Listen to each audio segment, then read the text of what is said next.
how much of an impact did your parents have on you and helping you come to terms with it? Well, my mum raised me and my brother near enough single-handed. To be honest, I think the things that have probably influenced my functioning conventionally, if you like, helping me function normally, would be the fact that I've always been interested in performance and creativity. Yeah. So I think you can be the best parents in the world, but if you're not prepared to allow your child to be creative, then that's not going to help the child. And I think a multifaceted approach is imperative. So don't just focus on speech, focus on writing, reading, drawing, dance, movement. It could be any of those things.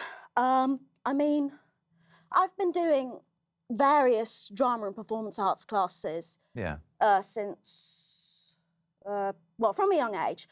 But most recently, I've been participating in a performance-making diploma with Access All Areas at the Royal Central School of Speech and Drama. So you're making great strides then. And let me just ask Carol, I mean, of course, enabling their kids to do what their kids are really good at and want to do is, well, it's good advice for all parents, but particularly those parents whose children have been diagnosed with the condition autism, we now know it's vital. Yes, yes. Often straight after diagnosis, parents really struggle to understand how best to support and bring out the best in their child.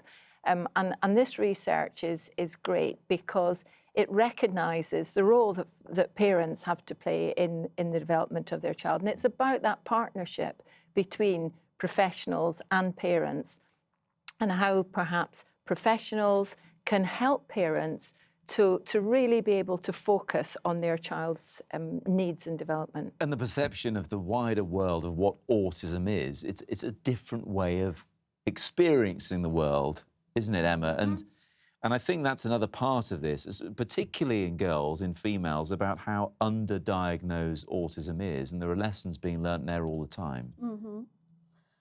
I think part of the reason that many DFAB people, many women and people assumed to be female at birth, are not diagnosed or misrepresented is because there's so much emphasis on be a good girl, smile, look pretty, all that kind of thing. So gender stereotypes. Oh, completely, completely. But then you've also got to think about people from, I'm trying to think of how to put this without sounding... With different backgrounds, maybe? Yeah, different backgrounds. So, like, certain cultures might think, like, they might say that the child is behaving badly or that it's the parents' fault.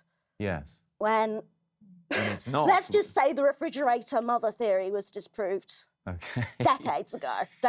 Let me just finish by asking Carol, and that is the vital part about this, of course. I mean, this, you know, you were telling me just earlier that this is the tip of the iceberg. It's closing that gap between diagnosis and helping deal with the condition that has to come next. That's right.